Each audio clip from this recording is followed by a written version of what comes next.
What is going on, everybody, and welcome back to the Fourth and Wrong podcast. I am one of your hosts, Marshall, along with Colin and Dallas. Donnie will be joining us here shortly, but in the meantime, we will talk about everything that wrapped up in Week 12. We are moving on to Week 13. It is Thanksgiving football week, coming into the holiday seasons.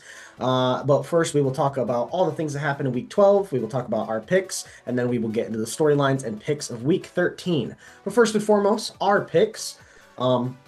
It was another close-ish week between three people, and then one person kind of outlied themselves a little bit. And in last place was Donnie at 8-6. Bro, he is selling. So he is selling at his third place. In second place, tied between me and Dallas. Fuck, Let's go! At 11-3. Let's and go, Colin dude. taking the first place spot at 12-2. Again, Colin, like same as last week. He goes 13-2 last week, and two people. I would say last week because you picked KC over Denver and Denver won, but that was a close game in terms of odds. Yeah. And then you picked Chargers over Jacksonville, another close-ish game. Buffalo should have won, and you picked Buffalo, and then Philly should have won. So honestly, Colin almost with a perfect week. It should have been a perfect week, but going through them, Donnie started off hot. He was the only one to pick Houston. Us three picked Buffalo. And then he follows it up. Us three picked Kansas City. He picked the Colts. We all picked the Seahawks. Donnie Lone Wolf, the Vikings, and the Packers won. Us three picked Packers. We all picked the Ravens. Donnie will be damned before he picks the Packers to win a fucking football game. We all picked the Ravens. We all picked Detroit. It was split. Me and Colin picked Chicago. Dallas and Donnie went with the Steelers. I knew as soon as Donnie picked the Steelers, I knew I was fucked. But I remember that too. We all picked the Patriots. Another split. Me and Colin picked Cleveland, and they got the win. And Donnie and Dallas picked the Raiders. We all picked Jacksonville. Dallas, which is kind of what saved him a little bit, was he was the only one to pick the Cowboys. We all picked the Eagles. Man, after that first quarter, that looked insane. Yeah. We all picked Atlanta. I was the only one to pick Tampa Bay. And then Donnie, which they lost. And then Donnie, Lone Wolf, the Panthers, and they also lost. Every time Donnie has either picked the Panthers, they lose. And if he goes against the Panthers, they win. So he could be the outlier of what happens for the rest of their season. Because going back and looking at it, he picks Atlanta, Carolina wins. Week before that, he picks Carolina. Anyways, we'll go back through and discuss a little bit of each game. Going through first, Buffalo versus Houston on Thursday Night Football. Houston gets the win there in a kind of a wild game. I didn't actually watch the game, but I saw the highlights and interesting game. Davis Mills legacy game. Even though he didn't do too much, but Kansas City Chiefs versus Colts was actually it was a slower game, but a barn burner that came down to overtime, and the Colts ended up having to punt on their first possession, and the Chiefs drove down the field and got the game-winning field goal. Colts choked a big lead too. They did. I think they 20-9. 20-9. Okay. Seattle. They were up 11 in the fourth quarter, and I was so upset when the Lions lost to the Chiefs because I just don't think the Chiefs are good for time and forever. So it's pissing me off hanging around. If the Colts would have beat them, they would have been dead. Like, they would have been effectively as out of the playoffs you could get for a week 13 game or a week 12 game. So it pissed me off the Colts couldn't close it out. The Seahawks, they beat the Titans. Green Bay beat the Vikings, and J.J. McCarthy basically kind of solidifying himself. Probably done for pass yards, 2 interceptions. Probably done for the year, especially now that he's in concussion protocol, according to Kevin O'Connell. I think Kevin O'Connell might have just actually, like, in his sleep, he might have just took a crowbar to his head, and he's like, yeah, I gotta find a way to not. A lot of people were retweeting the news that he was in concussion protocol, and they were like, yeah, because Justin Jefferson with a frying pan in the locker room. Yeah. Not a good look for the Vikings. And wouldn't that be crazy if it came out like at the end of Wouldn't it be crazy if it came out in the offseason that the concussion came from Jetta's fucking hitting J.J. McCarthy? That would be top fucking tier. Yeah, that'd been wild. Baltimore beat the Jets. Lions Giants was not an ideal game for us Detroit fans. It put us through gave us all gray hairs probably throughout the game. Kept it a lot closer than it should have been. But like I said, this isn't an excuse. I still think we didn't play as good as we should have. But the Giants, there's a stat that I saw, but I don't even remember what it was. Interim head coaches, for whatever reason, their first couple games, they just ball out. And they actually perform better than it seems like the head coaches were. But they got nothing to lose. They just open up the playbook. Yeah, that looks like a play. Let's run it. Oh my god! Insane. And honestly, James Winston catch was amazing. Yeah, like I was. That was one of those moments where it's like I can't even be mad. That's just insane. I honestly, I was like, happy. I get. I Yeah, I was was gonna actually say, just like belly laughing. It's like, what are you gonna do? Like, what you can't even get mad at that. Well, as a like Detroit Derek fan, Barnes as was a the one in Detroit fan, coverage. as a Detroit fan, I really didn't want that to happen, but man, was it like inside? I was like, for Jameis to do that shit, Yeah, I was that like, was gosh, insane. like how can you hate that, man? Well, it Bro, was actually Derek Like, Barnes made a pretty impressive attempt to try and cover that because he was coming in on a blitz and he saw Jameis leaking out and was wide open. So if he hadn't even tried to be in coverage, that would have been easily a touchdown. But the thing is that he allowed the catch. The problem was he got shook in his boots by Jameis Winston. hey man, Jameis, man, that he's was scary. the problem. Famous Jameis. Athlete. If he allowed and went up and it wouldn't have been fine. But the fact that like he caught up to him and then like Jameis hit him with like the Hit him with the what? watch it back like this every time I laugh. It's so I'm sure that story was great, but you froze halfway through. So. it freeze a little bit. You froze right after you said hit him with the, and then you froze. Okay. Right. I when he comes back, I had something I wanted to say. But anyways, I'll just kind of recap the rest of the game. Lions ended up pulling their shit together. Jameer Gibbs, the savior of the team, God. pulling it together, absolutely just destroying that team by himself, man. Well, which not really. I mean, Amon-Ra had a good game, even though he had a couple drops. Defense made some big stops. Hutch with the game-sealing sack.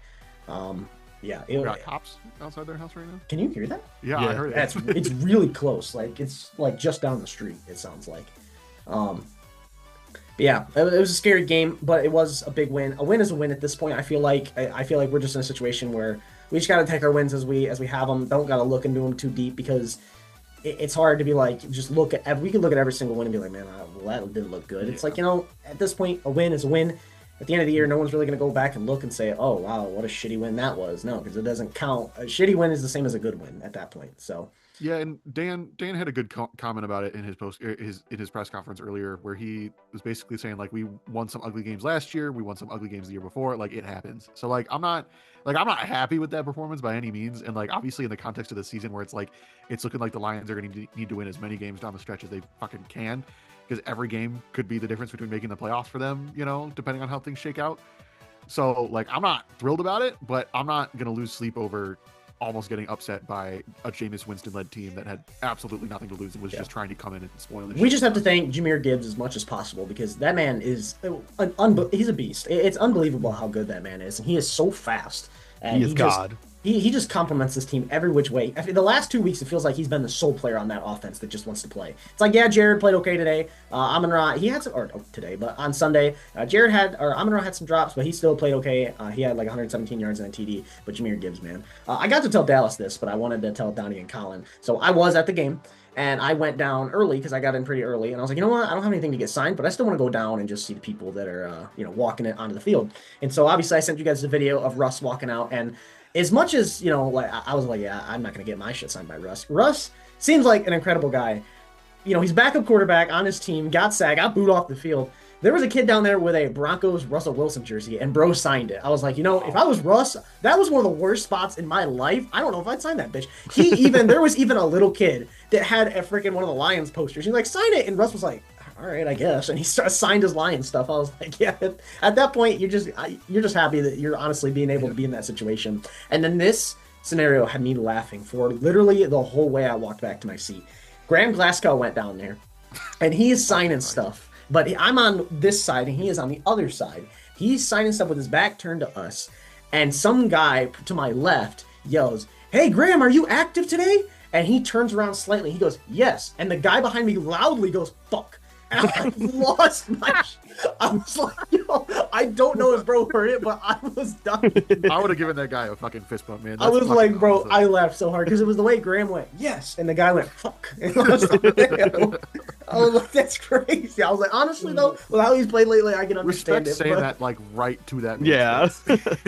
The way he just said it, he was like, fuck. Like he actually sounded disappointed that man was playing. I was like, God, what the fuck are we doing?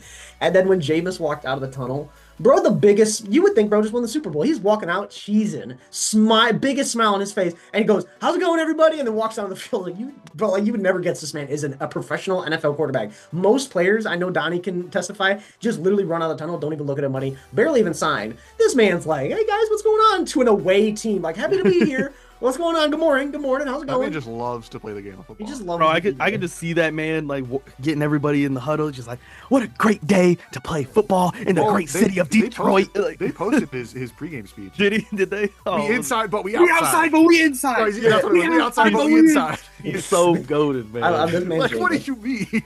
I wish we didn't have to beat him because, like, honestly, I want that man to I know. succeed If, at if every I level. had just been like, if the Giants were playing literally anybody else, I would have been cheering for them so hard. Like they were for sure. lights out that game, and the fact that we won was a miracle.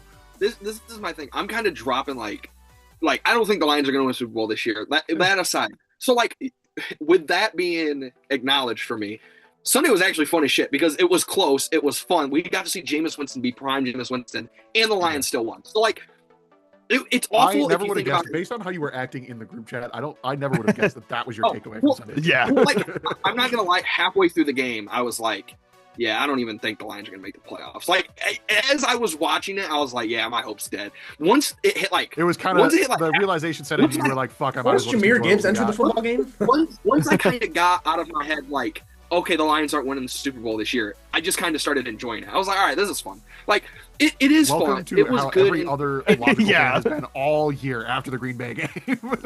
just so y'all know, unless Jackson Dart does come back, Giants versus Patriots on Monday Night Football in New I England. can't wait. Bro, There's no way Jackson Dart misses a third game, right? In New England, it might snow a little bit if Jameis plays. I love Vrabel's team and his defense versus Jameis Winston is going to be peak football right there. that'll be Jameis peak.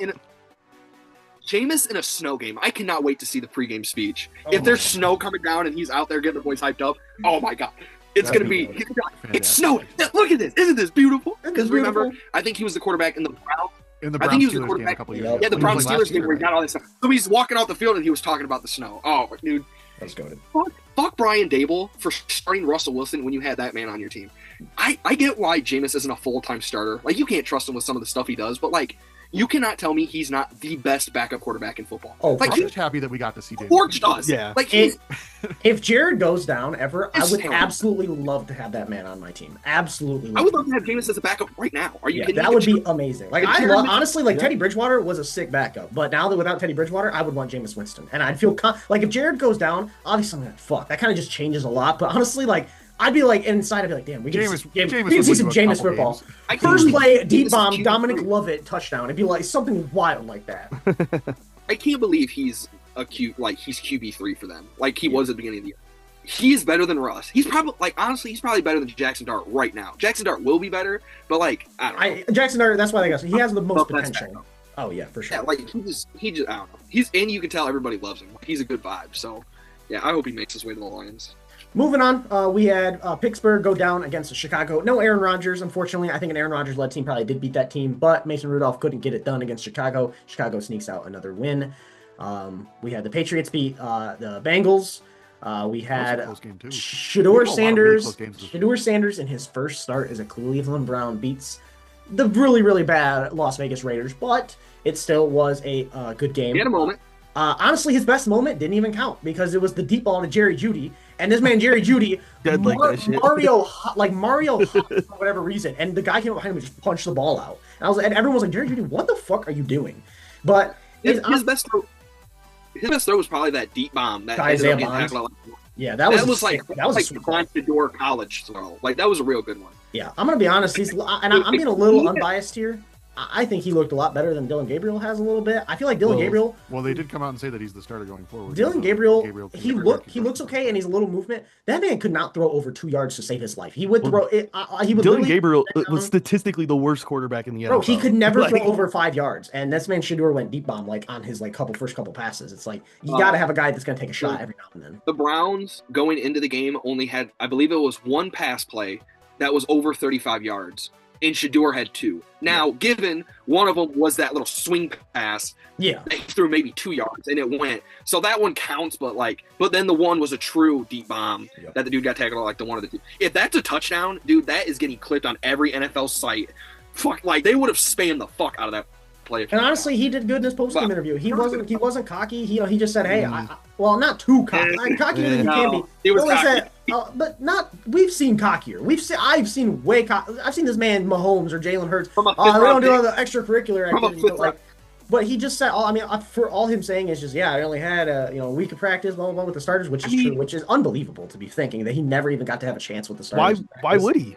And but the problem is, like, I get working with the starters for only 1 week is a problem. Like, that would be hard for most people. But also, like, Shador's got to quit talking like he will. It won reps with the ones. I don't know. It was just annoying. What he said pregame was fine. When she asked, like, whoever it was asked him, like, what do you hope for this game to be? And he said, like, I hope that I'm the one that they've been searching for. He said something along those lines. That's not that bad, because she was like, what are you hoping for? Like, and, like, of course, he maybe went a little bit too positive, but, like, it was good. And then after the game was very arrogant. He's like, imagine it was a lot of I and me versus us and we. Like, he acted like the defense didn't get 10 sacks. Like, I had 10 sacks. He had 11. No matter how he acted, the fact that he barely, like, you have your first quarterback that has won his first debut game since 1999, and this man got, that was a great win. Sure, you did a good job. I know, blah blah. It's like, bro, okay, you don't gotta absolutely bow to that man, but be like, hey, we just had our quarterback come in on his first game and get his win, first time since 1999. Shador Sanders, congrats, man. And then you go back, but like, all that, man, good job, Shador. Like, that's all he got. This is a little. I think Stefanski, like, legit does not like Shador, which is mainly because of how he talks. I think it's because of how he talks, which is so stupid. It is so stupid. I mean, you can think that, but, like, it is really hard for you to be touting out a 5th round pick and for him to talk like that. If he was a 1st round pick, like, even then it would be like, okay, like, he's got to calm down. Like, I don't know. It's just, if he would have came out after the game, I don't even like Shador. I just think they're being unfair to him. I don't know. That interception was pretty bad. Triple coverage. I mean, it's his first ever NFL game. It wasn't that bad. Well, technically, last week was his first NFL game. It couldn't have been worse. I mean, it's not like it was the worst bet. We got JJ McCarthy out here throwing absolute ducks to people, and then Brock Purdy on Monday Night Football throws even worse. So it's not like it was as bad as some people this week in the NFL. I don't know. I think they got to start Shador just because, like, Shador has a higher ceiling than Gabriel. I think Gabriel will be like best case scenario. Yeah, you were for a second. But I heard the best case scenario, he'll be a backup. That's what I heard. Best case scenario, Gabriel is going to be like a good backup. Shador's best case scenario is like a low end starter to me. Like, he could, I think he will be, but, like, I think he could start for the Detroit Lions. No, right now maybe. No, he cannot. Also, really, I totally just, I don't know why I brought this in my mind, but I did want to tell you guys. I thought it was pretty cool. I told Dallas when I was down at the Lions game and I was just down by the field. There was a guy, and he was telling his son, he's going to come out here and sign your stuff.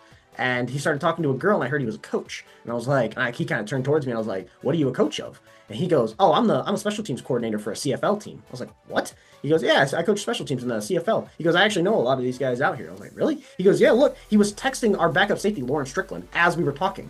I'm like, what the fuck? He's like, yeah, he's like, I wanted Lauren to come out here and sign my kid's my kid's poster. And I literally saw the text, and Lauren Strickland texted back. He's like, yeah, man, I'll be out there in just a second. I'm just putting my cleats on. I'm like, that's fucking wild. He goes, yeah, Lauren was actually a guy that I helped train with for a lot of his stuff. He's like, he never played for me, but when he went undrafted, he came and worked out with me for a little bit. I was like, bro, that's actually kind of wild. Yeah, I was like, that's just like, obviously, it's just one of the craziest. It's just like a crazy thing. I almost asked, bro, I was like, hey, can we move the field goal to the back of the end zone? Like, can we get that shit? And can we make the end zone not 100 yards long, please? Can we make it so if they don't fucking that dumb rule where they kick it out, even if they miss the field goal, they still get a point? That's the worst CFL rule ever. Because you can tell bro was American. I can only imagine bro's answer. He'd be like, bro, I don't want to be there. This is just a step into the NFL, man.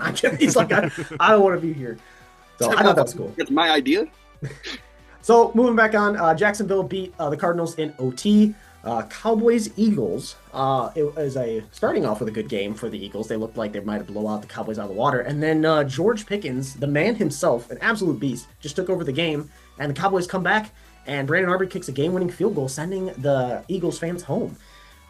Very interesting game. Kind of shakes up the NFC just a little bit. It's not going to change their division, I don't think, that much. But that is it's a good win for the Cowboys. Yeah, it was honestly a good end to the game right there. George Pickens had some great plays, and the Eagles just kind of... Saquon Barkley, man, he is... Like, that Cowboys D-line is not that good. He cannot do anything this year. He has fallen so... Which it is hard to come off of a 2,000-yard season and do... He had like 500 carries last year, too. Yeah, so but man, like, he is just like, it's not good. I think that excuse gets overused. I just think the line straight up is not that good. Like Lane Johnson, we know is good. Jordan Mailata's good, but like I think the interior of that line is not good. And then if you couple that with Bertulo's play calling, I think that's why he's doing so bad. Because we know Saquon is not that bad. Was he going to go for another 2,000 yards? No, he's still a top guy in football. I don't even know if he's on pace for 1,000 yards. Like he is. His average yards, like a carry, got cut in half between last year. And I think that's mainly play calling. It's that Madden cover, man. That cover. Yeah. I think. Also, 2 hours ago, Barkley groin injury, limited practicing right now. Dude, I'm not gonna lie. I've been a Nick Sirianni guy. Like I've always kind of gone to bat for him, and I never like loved him, but I've always liked him as a coach. Like, I think the Eagles this offseason need to just, like, absolutely clean house. I would keep Vic Fangio, and I would fire damn near every other coach. Because for their offense to be this bad makes a year removed from a Super Bowl, though? Yeah, that's kind of... The problem... This is the thing. I know it sounds crazy, but, like... assistants, but you firing the head coach a year after winning the Super Bowl, that's crazy. I mean, he almost got fired the year before they were about to win their division again anyway. I mean, but this is the thing. Like, they fired Doug Peterson, I think, 2 years after their Super Bowl. So, like, they don't have a super long leash there in Philadelphia. They know the roster's good. Howie Roseman is maybe the best GM in NFL fucking history. So, like, he's not the problem. I think the problem right now is play calling. And I think Bertulo there, I think he's a dumbass. I think that dude, certified, does not know what the fuck he's doing. And that's fine. Like, they've had bad OCs before. But the problem is, like Dan, John Morton wasn't getting it done. And Dan isn't even, like, a super offense-oriented guy. And he took over play calling and, like, he put his touch on the offense to try to fix it. What the fuck is Nick Sirianni doing? He's not handling the players well because A.J. Brown is speaking out every 5 minutes, not happy, and they're having all this drama in the locker room. The offense play calling isn't going well, and he's an offensive-oriented guy, and he's not going in there and, like, you know what I mean? He's not going in there and trying to meddle with it and try to fix it. So, like, he's not handling the players. He's not the X's and O's guy.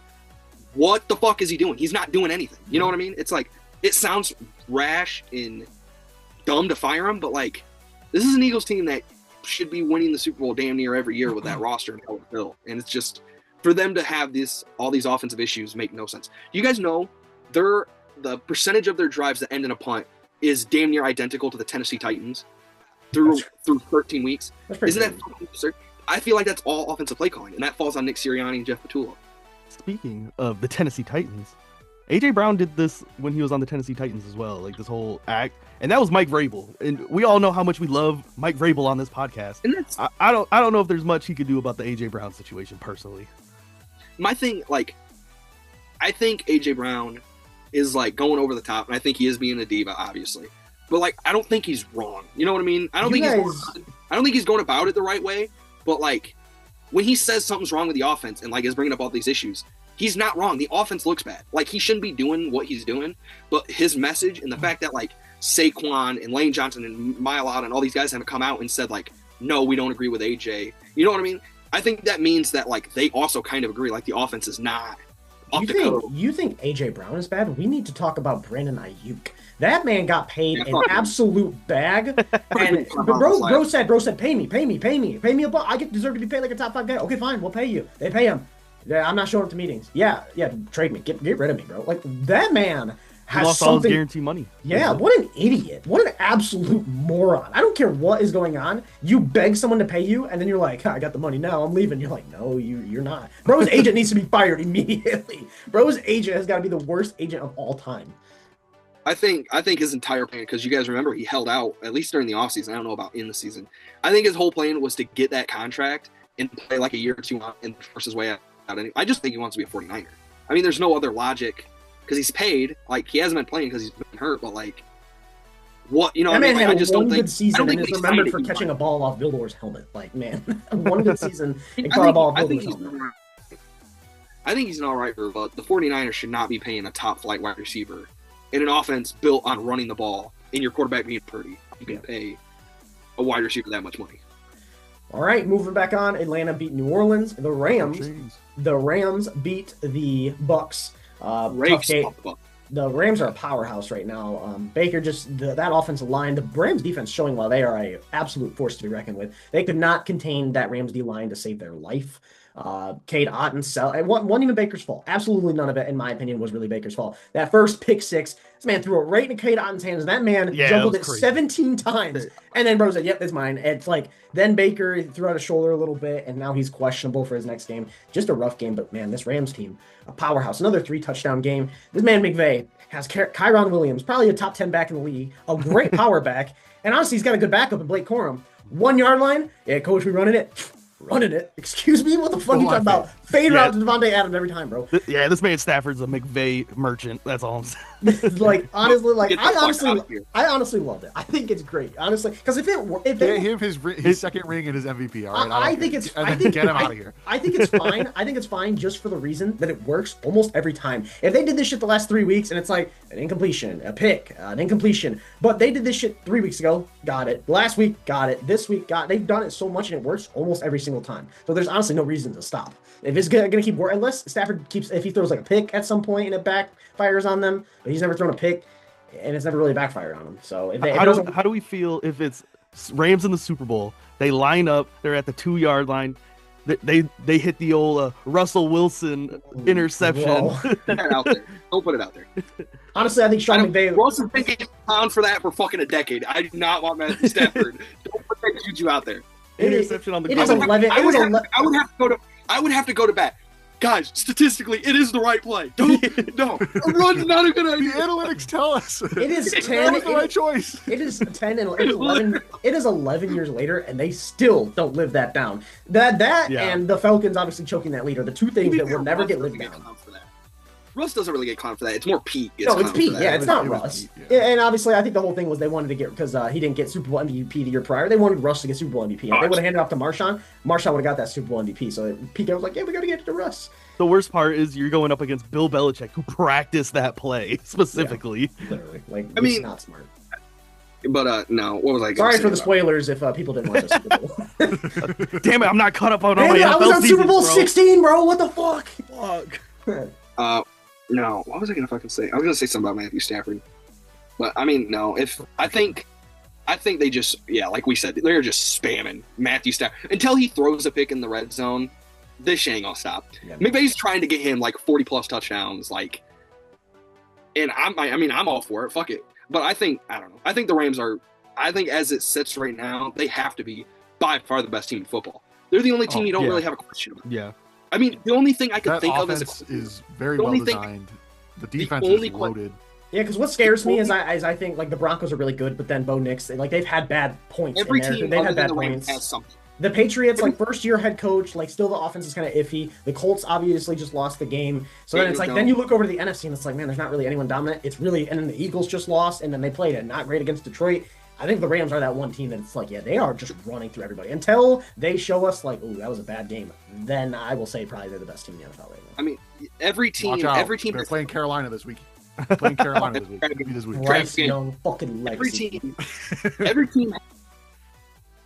Some things. Lions are inconsistent. All this bullshit. The Eagles' offense is fucking either red hot or awful. Kind of like Marshall said. The Patriots are young. The Chiefs, who the fuck knows what's going on? The Rams are the only team where it's like, all right, the defense is amazing. The only question you can have about the offense is Matthew Stafford's been so red hot. Does he cool down and start throwing picks? But I mean, a couple weeks ago and it never happened. In terms of things to worry about, I would rather have. Oh, is Matthew Stafford either A, going to get banged up at 37 as the weeks keep going on, or is he going to start accidentally throwing picks, like the interception luck's going to swing the other way, rather than worrying the Colts, is Daniel Jones actually good, or is the magic worn off? The Eagles, where they don't know what the fuck they're doing on offense, or the Chiefs and they can't run the ball. I think the Rams' problems are good problems. They're so hot, can they keep it up? In terms of we don't know what we're doing week to week. Yeah.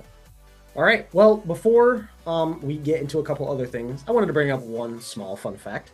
The fun fact I wanted to bring up, there are two people in the NFL right now that are pretty close to breaking records. First one, we had already talked about. Myles Garrett is at 18 sacks. 22 and a half is the record for most in a season. So 23 would break the record. There are 6 games left, so he has to average just under a sack a game to break that record in 6 games.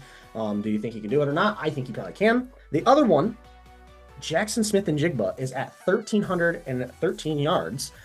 He would need to average 109 yards a game for the next 6 games to break Calvin Johnson's record for most receiving yards in a season.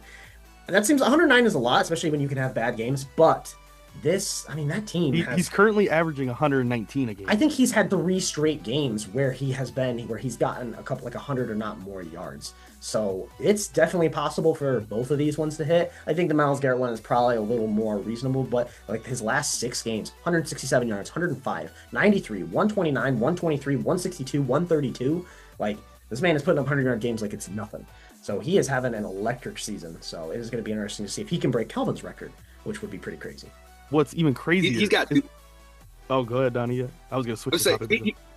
I think JSN's got 2 things going against him. One, as the record gets closer, teams are gonna gain on him a little bit more because you don't want him breaking the record against you. Obviously, I think that's that's a real thing. I don't think that's something just that gets said. A lot of teams don't want records being remembered. Oh, they got that against them. And then also Sam Darnold. There's some big Seahawks games coming up down the stretch.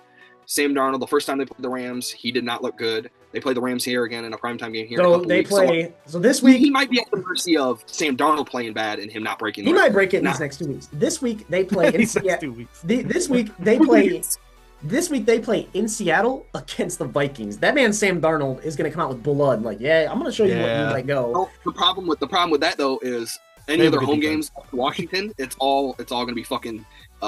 Wet, rainy weather here towards the end of the season, so they ain't gonna throw the ball as much. So, and then they do play. They play the Falcons, whose defense is awful. So that's gonna be a good game. Their pass defense is good though. Their pass defense is really good. Their harder games, Colts will be a harder game. Rams will be a hard game. And they play Panthers and Niners, so it's gonna be close. But JSN's been putting up those numbers. It's gonna be close. I think he's definitely gonna get in the probably 1,800 range if he'll break it. I think he'll probably have one 50-yard game that's gonna kind of be that might seal the deal for him.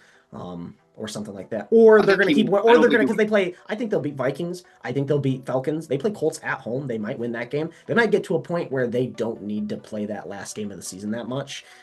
It just depends. It is against the Niners, and if the Niners keep winning, it just depends. But which sucks because I think the Niners game would probably be his best chance at having because the 49ers secondary is so banged up. If the Niners keep winning, that might be for a certain type of playoff spot. So true, because the Rams are probably going to win the division, so those Seahawks and Niners could be fighting for a spot. Before we get into picks... Real quick, Marshall, speaking of the 49ers, I was going to say this. Christian McCaffrey leads the league in receptions right now. What the fuck is that? What? He has 81 receptions, and he leads the league. Wild. I just wanted to point that out there. I saw that. I said, there's no fucking way. I looked it up. Holy fucking shit, he does. They just spamming Christian McCaffrey. Yeah, he's there. He's there. I can't believe JSN does not lead the league in receptions. And I believe he doesn't lead the league. Yeah. With a lot of deep bombs. He gets a lot of deep bombs. I think his average... Sam Darnold, statistically, is the best deep ball thrower in the NFL right now. His what was how many receptions? How many receptions does McCaffrey have? I think he has 81. Jason has 80. Okay. All right. That makes a lot of sense. Did everybody while we're still doing facts, did everybody see the JJ McCarthy statistic about Jamarcus Russell? Oh yeah, Colin actually was just talking about that before he's quarterback 851 out of 852 in terms of QBR metric, whatever the fuck it was, and the only person he's better at is Jamarcus Russell. I thought that shit was a different stat than what I had talked about, but that's really pretty similar though. I have it. I have it right here. It was pretty similar to that. I saw someone saying that prior to the game he only needed 12 yards to move up to I think 31 or 32 on the Vikings all-time passing list. Which is kind of crazy, considering he's only played 6 games and he's already, right outside that top 30. But I guess, you have multi-year starters. He ranks 851 out of 852 in EPA per dropback among qualified passers since the year 2000.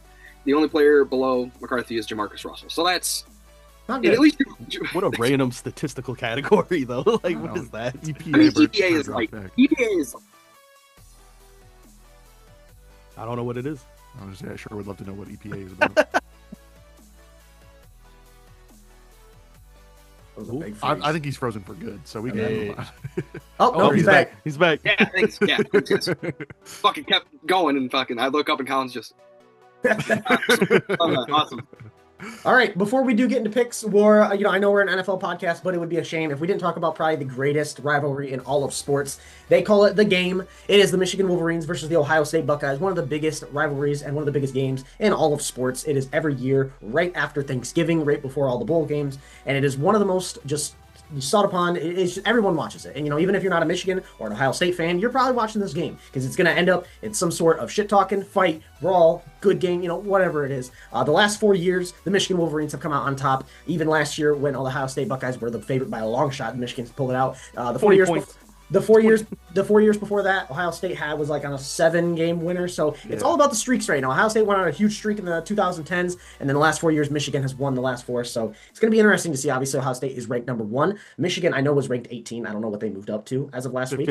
15. So this is kind of, right if they can, this is, if they win, they can get in the playoffs. I was going to say, last year it was really just for pride for this game. They weren't going to make a bowl game or anything, and they got that pride last year. But this year really means a lot because honestly, you beat the number 1 ranked opponent, you might sneak right into the playoffs. So this could be a really big game for them. Another huge year. This is Bryce Underwood's obviously freshman year, so it's going to be a good game. I think it's obviously just a fun game to watch. Me and Donnie were talking about going to game day, getting some of the actual in-person action. Just a great game. I'd say we can make our picks, but I know I know who Donnie. We should make our picks. Okay, you know what? You don't know which way I'm take us gonna into go. picks, man. I'm putting this on your guys' record, by the way. So You don't know which way I'm gonna go. There's oh, really? I fucking would bet my here's the life thing. savings. I will be like how Donnie would be caught dead before he picks the Green Bay Packers to win a fucking game. I will be caught dead before I pick the Michigan Wolverines to win a fucking game. However, with all of that being said, I think it would be incredibly hilarious if Michigan wins for the 5th straight year and Ryan Day is in shambles and just legitimately cannot beat this team. Second, I don't know if you guys remember this, Matt Patricia is Ohio State's defensive coordinator this year. Oh. I need that man to suffer. Michigan goes in. Someone was talking about some Ohio State fan tweeted out that Matt Patricia's getting his get back on the state of Michigan this week, and it's like, get back? He was the villain. Yeah, I was about to say we need our get back. The state of Michigan is getting their get back this weekend. Yeah, like I said, I will be damned before I pick Michigan to win a fucking game. So I am going Ohio State, but I think it would be incredibly hilarious and is not entirely off the table to see Michigan win for the 5th time in a row. And yeah, I think it's going to be a really great game. I'm very excited to watch this game. Well, obviously, you guys know who I'm rooting for. But I'm gonna be honest, Toledo. I think Ohio State beats us this year. Julian Sayin is on a Heisman campaign. This Ohio State team is actually just really good. I think they're better than last year's team in all honesty. As much as I was shitting on Matt Patricia a minute ago, he does have that defense locked the fuck in. They are insane.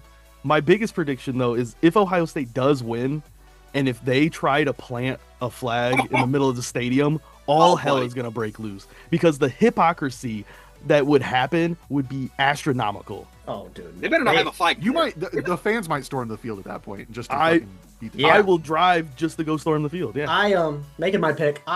Same way as Colin, will be caught dead before I pick Michigan in a pick. But I do agree with Dallas on his thing.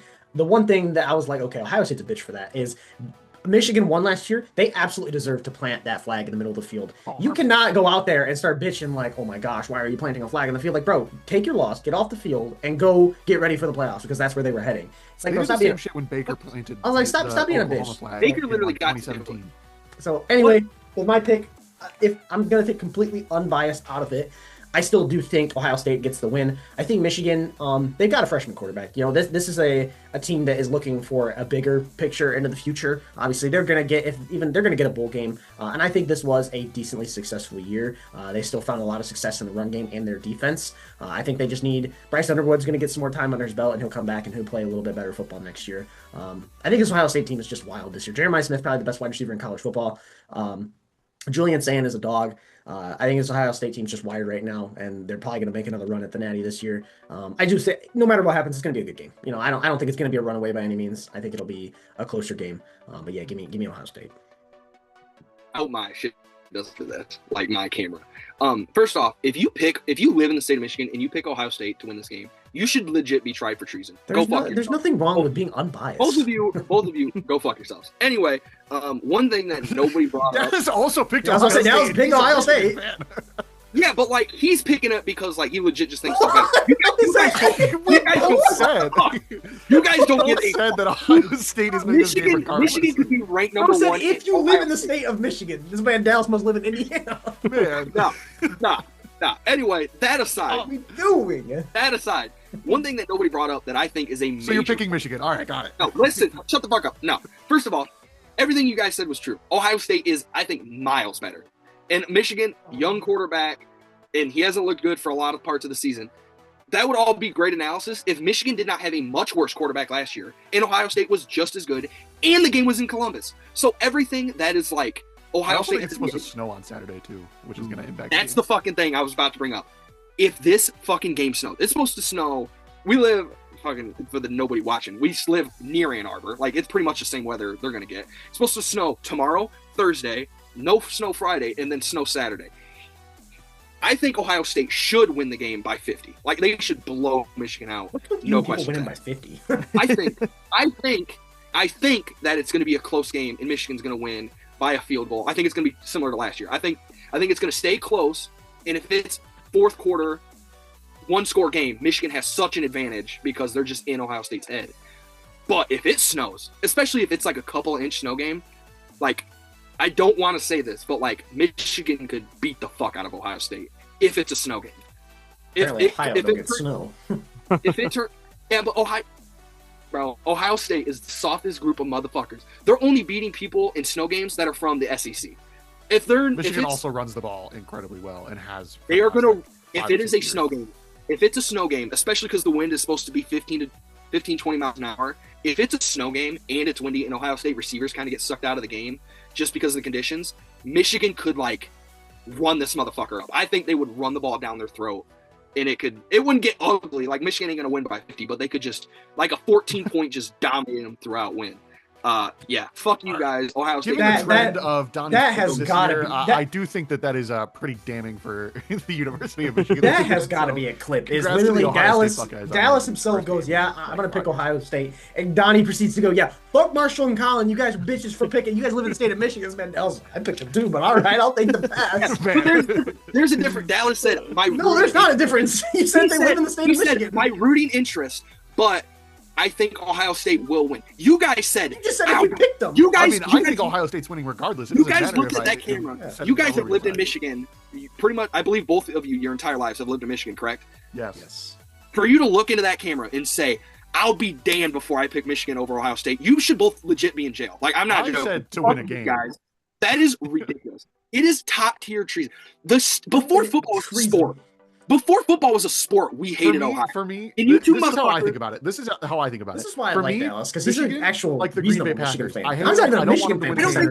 I don't even think it's like Michigan is better. Ohio State, like the Vikings or the Bears, where it's like, yeah, I don't like them, but like at the end of the day, like I don't give a shit. Hey, fourth and wrong viewers, Donnie's not even a Michigan fan, by the way. He's not. I am a top tier Ohio State hater though. So okay. This is why I like Dallas. He's an actual real fan. Like a lot of Michigan fans, like you, are just like earlier when he was trying to complain about fucking MSU basketball and Thomas are not amounting to anything. And Dallas had to come and be like, all right, we don't claim him. I'm not gonna lie. 60% of people that watch college football just absolutely know nothing about college football, and they're like, bro, they could have high schoolers playing, and they'd be like, Michigan's gonna destroy them, and it's like, bro, what? You don't even know who the people on the team are. But that's why I respect Dallas. I'm not that way. Yeah, I'm not that way. I can lose. I'm not that way. I'm surprised Michigan's ranked 15. I think they have a bunch of holes on the team, and like they're a year or two away. I think they're Bryce Underwood being good away from like actually competing for something. Like I'd be shocked. I don't think they should be that close to making the playoff. My thing is like, it helps that it's proven that they're just like a gritty fucking team. Like if it's close, Michigan is pulling it out against an Ohio State. Like I can't wait to write the loss in your overall. Ryan Day is a bottom 5 human in the history of professional organized human. He is, bro. He is. I don't understand how you can be like Colin just behind you. You know. I don't understand how Colin. You just said like I view him as like the Vikings or the Bears. I just don't really care. Ryan Day, and the way that Ohio State acts and talks in the media, we had Ryan Day wanting to fight a fucking 70-year-old Lou Holtz Like he was, where's Lou Holtz at? Where's he? Dude, you're a grown man. And plenty of coaches he's in out a there that I fucking think nursing home. There's way more bad coaches than Ryan. If Jim Harbaugh would have fucking came and would have been like, where's Sister Jean at? That fucking bitch was talking shit. Wouldn't we all be like, what the fuck is going on? Nah, like, if she was talking shit, she don't catch I the think smoke. Ryan Day is a fucking dumbass, is, but I think don't the fact give a that he shit. loses I don't care. He loses all these games close. Like any game that is close in the fourth quarter, he loses. He loses to Michigan when Michigan never has as much talent. It sounds like you just have a weird obsession with him. Got his name on his wall. Yeah, and everything, bro, man. Ryan Day goes to bed at night is Ryan Day's name. Ryan Day and Matt Patricia being on the same coaching staff. I can understand the Matt Patricia hate. He ruined our team. Ryan Day didn't ruin anything. I just think Ryan Day is just a piece of shit. We need to move on. We're spending way too much time talking about Ryan. I don't care. You thought this was bad. Wait till we start talking about the Packers. Prior to the game, there's a couple NFL games, which brings us into the actual picks for this week. Starting off with the annual tradition for the last 60 plus years of like 127 years or something. Pretty much the history of pro football. Yeah, the Lions playing on Thanksgiving. This year they host the Packers, trying to get a win back from week 1. And we talked a lot about the moon. No, not we. We did look. There's no we. Colin Ryan Day is the moon. He does not fuck with the moon. I did look. The Lions are 1, 2. The way you said it, we talk a lot about the moon. No, there's no we, Colin. Only you are obsessed with the moon. 3. Lions are 3-0 this year with a waxing crescent moon, which is good lord. The phase of the moon will be on Thursday night. Thank you, moon. Now, I did not have the time to go back historically to look and see how they did. Wow. Thank God. When Thanksgiving falls. All right, log off. Do it real quick. But I do know that they are 3-0 this year. Those wins came against the Ravens, the Browns, and the Giants this past week. So, Sweet. 3 great teams. Hey, it doesn't matter. A win is a win, all right? Unfortunately, the historical precedent is that the Lions lose on Thanksgiving in general. The Lions, I also saw that they are wearing the throwbacks. Fire. Yes, they will look great. However, the Lions have never won on Thanksgiving in those uniforms. And so I am going to have to go with the Green Bay Packers to sweep us this year. Fuck you, Colin. That's a lot of facts. Bro should be barred. He just picked Ohio State in the Green Bay Packers. Colin can forever. It doesn't bring me joy, but I'm trying to win here, all right? Fuck you, Colin. Trying to win. Trying to win is something the Lions don't do on Thanksgiving, as Colin alluded to. They are 6-18 this century on Thanksgiving. Hey, with that being said, I want to thank Colin for picking the Packers. So now I'm 1 game up on him by picking the Lions this Thanksgiving Day. All right. Let's go. Hell yeah. Let me look at my all-time record for Detroit Lions games real quick. Are you Because going to factor in the no moons for this one. What about the wind chill? I'm gonna go with Green Bay in hopes that I'm wrong. Yeah, I'm going with Green Bay. Damn it! Now we're. I need Donnie to pick the Packers here so we can win. I heard that they're thinking about reopening Alcatraz. You and Marshall should be locked in that bitch for the end of time for picking the Ohio State Buckeyes and the Green Bay Packers in the same. I want you to know something. I want you guys to know something. If Ohio State and the Green Bay Packers beat my teams, Michigan being my team in quotes, if both of those things happen, it's the end of my life. I cannot deal with that. Again, I don't think Green Bay will win. I'm picking them, so I hope they don't win. If my favorite team loses on my favorite holiday, followed up by a Michigan losing to Ohio State, I will fucking jump off a cliff. I cannot handle that mentally. Something's good's gotta happen. Michigan, the Lions on Thanksgiving, like these guys said, kind of suck, and that's tough because I hate watching them lose on Thanksgiving.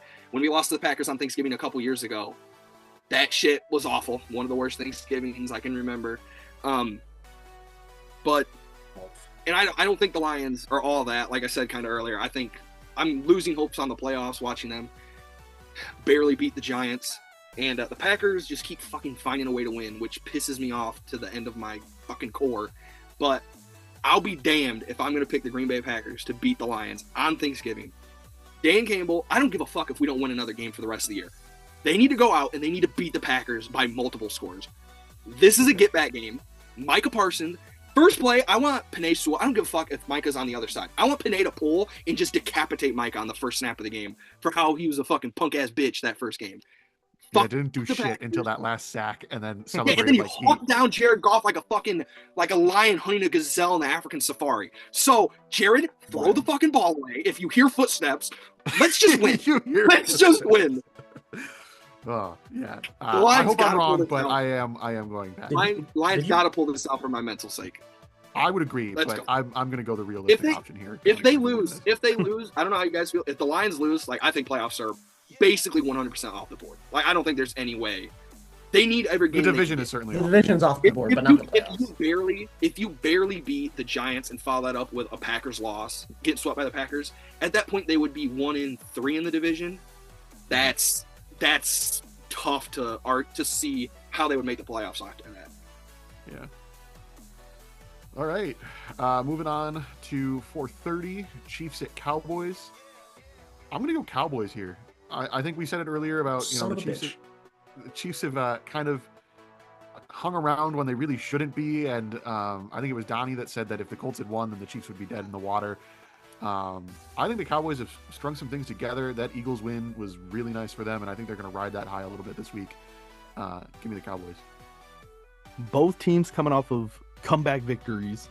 The Cowboys, to make the playoffs, would have to basically win out. They have a tough schedule. I can't count out the Chiefs, man. I feel like they're going to go on this run, sneak into the playoffs, 7 seed. I got to go Chiefs here. I think the Chiefs always just find ways to win. I think with that big Cowboys win, they're probably due for a loss. But it is in Dallas, and that makes me want to pick them. But I am going to go with the Kansas City Chiefs. And honestly, a good game. I like this matchup. I think it'll be This should be a really good game. I think it will be a little bit of a slower game. I think the big factor is just going to be how, if that Cowboys offense can get moving fast, they might run away with it. Because honestly, like the Chiefs they can win, but their offense is a lot slower pace. That Cowboys offense, I feel like, is like, they could score in 4 plays if they really wanted to. So it just depends. But I think the Chiefs are going to find a way to win. Give me Kansas City. I think the Cowboys D-line, since they traded for Quinnen Williams, has really taken a step up, given they've played the Raiders and then they played the Eagles, who've kind of had their own woes. But I think the Chiefs having no run game, like they haven't had a run game in any game, let alone facing good D tackles in Dallas. So I think it's pretty much just gonna be on the Chiefs pass game. If the Cowboys secondary can hold up, which has been a huge problem for them, I could see the Cowboys having a pretty easy win. The Cowboys are 3-1-1 at home this year, and the Chiefs are 1-4 on the road. That is crazy to read for me.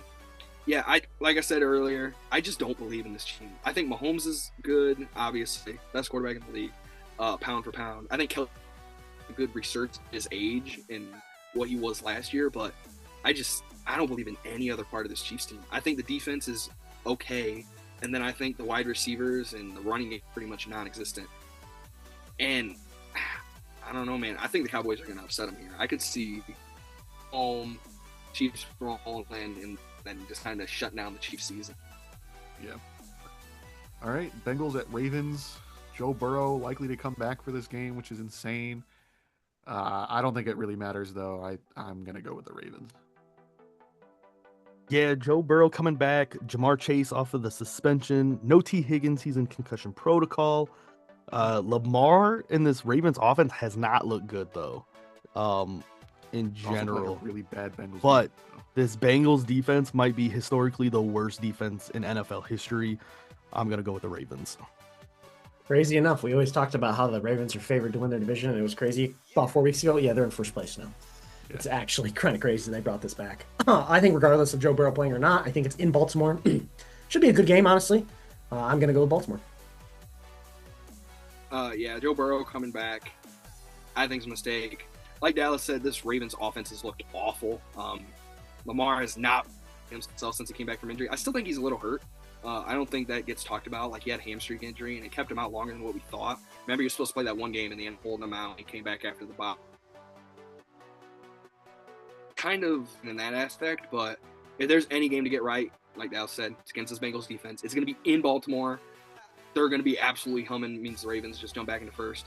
And I think even if Joe Burrow plays, I think it will be a closer game if Flacco plays, because he's been Like, he's not going to be rusty. Like, he's playing as well. He's going to play for his age in this system. I think if Burrow comes back, we see the start of every year him start rusty and the offense not look good. He basically played 2 games, then he's had, 3 months off. So I think it's going to be the same thing. Like, as the start of the season, he's going to look rusty. I see the Ravens winning by quite a lot, even if Burrow plays. All right, Black Friday football, Bears at Eagles. Yeah, I know we talked a little bit about how the Eagles have had some offensive struggles this year.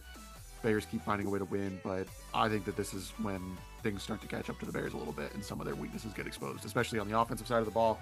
That Eagles defense is still very much legit. So I think they're going to be riding this success. They're obviously first place in the division right now, but they're about to run into a buzzsaw in their schedule. So I think it starts right here with the Eagles. Give me the Eagles. Bears have won 8 games this season, number 1 in the NFC North. They've only beaten 1 team over 500, and that was the Steelers last week.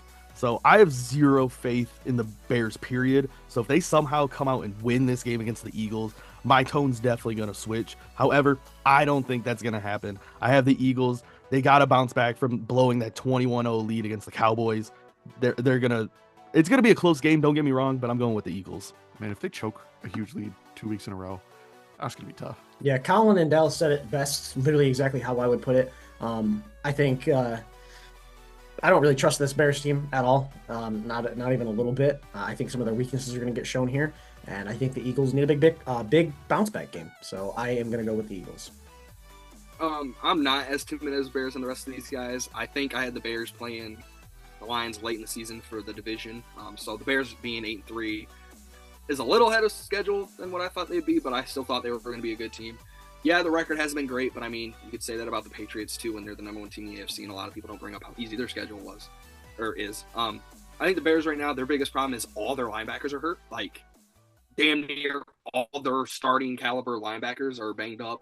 Either, I think there's a couple on IR. Some they're scheduled to come back, but I think that's a rough draw going up against Philly. Given the run game hasn't been well, but what's a better antidote for fixing the run game than having a team's all the starting linebackers be out, essentially. So I think the Eagles finally get the run game going a little bit.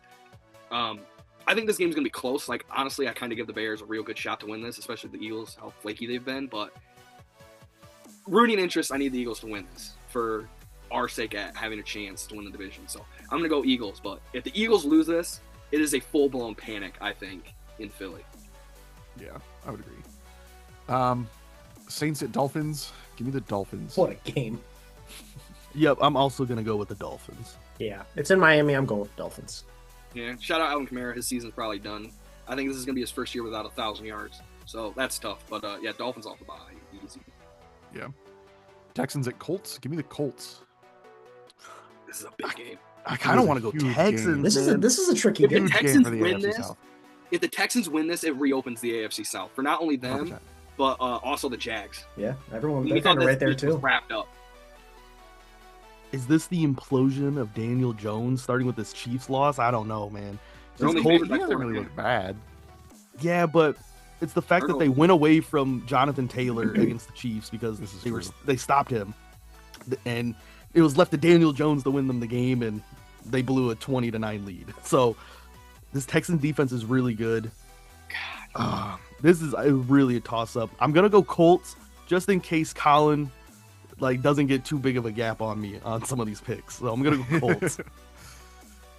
It being safe choice. If it was in Houston, I think I would go with the Texans, but I don't know. I think this is a very, very good game. Definitely better than Miami, New Orleans. I'm going to go with Indy, though. This is tough. I honestly think I absolutely could be wrong. This could go any way, and honestly, none of us could see it coming. We just really don't know what to expect this game. The Texans are so unpredictable this year, and it seems like the Colts are starting to head that direction as well. But I'm going to go with the Colts. Man, the more I'm staring at this game, the more intriguing it gets to me. If the Texans win, they would be 7-5. The Colts would fall to 8-4, and the Jags play the Titans this week at 7-4.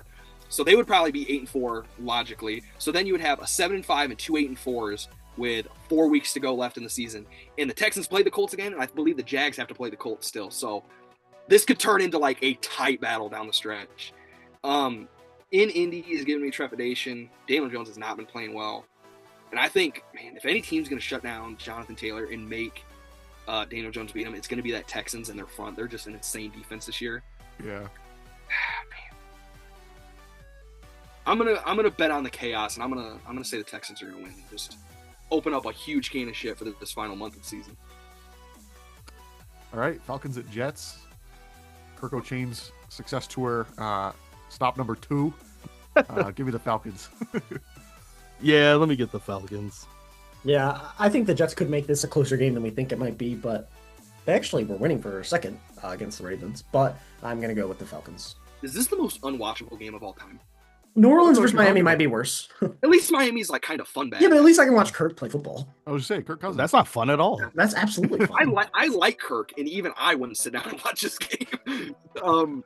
Yeah, this shit's fucking rough. Like I said earlier, all football is good football. I don't think that's true. I think we're gonna fucking find out this weekend some of these matchups. Dude, I got Tuesday Night Action up on the TV right now over here. Okay. Absurd. Yeah, I like Kirk. They had conference title implications. If Western wins tonight, which it looks like they're going to, they're up 31-21 with 2 minutes left.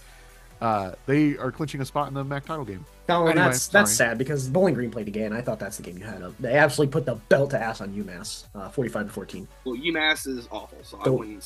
Go Falcons. Anyway, yeah, I like Kirk. The Falcons are just so inconsistent, and I don't like anything about that team. I think the Jets at home, Aaron Glenn's kind of having the team like, I don't know, they look good and then they look bad. I don't fucking know what's going on. I'm gonna go with the Jets. Aaron Glenn, I think, is gonna rattle off a couple of solid wins here at the end of the year, kind of save his reputation in New York. All right, 49ers at Browns. Gonna go 49ers here, which I'm not thrilled about, but yeah, would love to see them start losing some games too. Help the Lions out a little bit, but unfortunately, I think that's gonna have to wait off on another week. Give the 49ers. Yep, I can definitely see Shador struggling a little bit against this 49ers defense, even though this 49ers offense might struggle against this Browns D-line. I think the 49ers are just overall better, so I'm going to go with the 49ers as well. See, I agree that Shador's probably going to struggle a little bit, but I think that 49ers offense is going to struggle a little bit. We know that Browns defense is absolutely nasty. And honestly, with how banged up, and Purdy played like ass the other night against a okay Carolina defense, I think that Cleveland defense is just going to keep it close enough to the point where the Browns are going to sneak out a win. In Cleveland, we need the 49ers to lose. Shador Sanders, pull one through for us Lions fans. I'm going with the Browns. Man, I thought I was going to be on an island. Marshall's stealing my vibe a little bit. I don't know why. Purdy looked ass on Monday Night Football. Purdy, I do not believe in. Like, that has gone back multiple years. Against that Browns front, I don't believe in Shador. I'll say that. I think the Niners defense is good enough to give him problems. But like we talked about earlier with the weather, right there on the lake, Cleveland's probably going to have a good amount of snow because it's supposed to snow Sunday as well. Quinshawn Judkins, man, legacy game. I could see this being a game where it's like Christian McCaffrey and Quinshawn Judkins combined for 50 carries. You know what I mean? I just see those guys getting a lot of work if it's a snow game and it's hard to pass the ball. I think they might combine for 100. What are we talking about? I don't know, man. It's going to be kind of like Marshall said. I think the Niners need to start dropping some games. It's kind of why I get picked against the Bears, even though I think they have a shot. Browns could obviously, or the 49ers could obviously easily win this, but I'm going to go with the upset. I see like a 7-6 Browns victory. Okay. I thought you were going to say 17 to something, but 7-6. No, I think it's going to be like super low score. McCaffrey alone was getting you 14. Like, I think it's fucking Myles Garrett though. Like, okay, well, he's the leading receiver. Yeah. This is also a California team coming to the Midwest in a snow game, more than likely. Like, it's fine. McCaffrey played in Carolina. Still, I guess they're still good at running the ball, but still California team. I'll go Browns. All right, Rams at Panthers. I know I joked earlier that this would be a legacy game for the Panthers, but give me the Rams. 10.5-point favorites for the Rams. And I think they're easily going to cover that. I think they're going to cover that. They're in Carolina. 10.5 points is absurd. I'm absolutely hammering. I am hammering How's the that Panthers. Absurd? The Panthers are covering that. I don't care what anybody says. Cross country, 10+ point favorite. Yeah, I am. The Panthers are bad, but they're not like god awful. Yeah, I'm absolutely taking the Panthers to cover that. That is unbelievable. That is the spread, but I'm still going Rams to win. I think they win by probably 7 or 8, but I do not think that they win by more than a couple touchdowns. I think it's a closer game, but yeah, especially after a blowout like that and having to travel across country Like I think that you're due for a not as great game, but still a win. So, but give me the Rams. Yeah, kind of like what Marshall said. I think that's a pretty good line, honestly. Like, I think it's going to be about a 10-point Rams victory. I don't think they're going to be able to run the ball, or not run the ball. I don't think they're going to be able to throw the ball over the yard. But Kyron Williams is one of those backs where when you want to use him and run the offense through him, you're going to be able to. Panthers are just so inconsistent. It truly makes no sense. But the Rams have a couple of big games coming up. They need to stack some wins to hold on to the 1 seed, so I will go with the Rams. I will say, the Rams, the last time they traveled cross country, beat the Ravens by 14. Then they went to London and beat the Jaguars 35-7. So, yeah, I mean that was the Ravens game without Lamar though, because remember the Rams didn't look that good. That was also when Puka got hurt early in the game. So there's a lot to that one. All right, moving on. Jags and Titans. Give me the Jags. Yeah, give me the Jags. Sir, give me the Jags. A part of me wants to go Titans, but I'm just gonna go with the Jags. Cardinals gonna win more than one game, like statistically. Cardinals at Bucks. I know that Baker's status is up in the air. Look, it might not matter. I was there. I don't know. I don't necessarily know what it does. I think Bucky Irving is supposed to come back this week. I'm not 100%. I think that this is going to be close, but I think just given that it's at home, Cardinals have to come all the way to Florida. I think I'm going to go Bucks. I'm going to go Bucks, but if there's no Baker, I think the Cardinals win this game, honestly. But I think Baker's going to play. Give me the Bucks. And like Dallas just said, I think the Cardinals are going to win. They kept it close against Jacksonville. Jacoby Brissett is actually kind of just running this offense as much as he can. I don't think Baker's going to play. And I think this opens the door up huge for the NFC South, which is crazy. I'm going to go with the Cardinals. Sorry, I was trying to look at the schedule real quick. I kind of see what you guys are saying. Like, the Cardinals they're like, obviously they're not a good team. They're also not like god awful. They're one of those feisty teams. Man, I'm not gonna lie. I don't think Baker should play. I think they should set him this week regardless. If he's not coming in 100%, I would set him. Just because after this they got Saints, Falcons, and then they have both of those big games against the Panthers. If the Panthers continue to rattle off wins, so I think they have a lot of big games coming up. Like you guys said, the Cardinals are frisky. They might win even if Baker plays the way the Bucks have been playing recently. I would sit Baker, but I think the Bucks could still pull it out with Teddy. So I will go with the Bucks at home. All right. Vikings, Seahawks. Give me the Seahawks. Yeah, Sam Darnold revenge game. Yeah, Sam Darnold revenge game. Yeah, Seahawks are gonna win by 3 touchdowns. I think the Vikings defense. Who is even going to be at quarterback for Max Brausmer? I think is his name. I'm pretty sure he played D2 and then he played D2, went somewhere for a year and then was. He might actually be better than JJ McCarthy. I'm not gonna lie. Where's Josh Dobbs at? Where'd he go? Put Jameis Winston on this bike. Can the NFL just make it a thing where Jameis Winston can just be? He can just play for every NFL team, and if NFL team needs him, they're just like, "Hey, Jameis, we need you." But like after that, it's like after they get their starter back, it's like, "Okay, all right, you're back in there." Because honestly, Jameis Winston on this Vikings team would tear it up. Jameis Winston on this Vikings team would be fucking insane. That would be deadly. So he played for New Hampshire, so that was I think FCS D2. But that he did transfer to. He played at Minnesota. I think he got hurt at Minnesota too, didn't he? I have no idea. Anyway, I think the Vikings defense will actually keep this somewhat of a closer game. I don't think it's going to be a blowout by any means. I think that pass rush of the Vikings defense is actually nasty. But I do have the Seahawks winning this game. Yeah, I think the Vikings defense is going to keep it closer. But my thing is the spread's at 10.5. I think Seattle might cover that by only scoring 12 points. I just don't think the Vikings have anything on offense.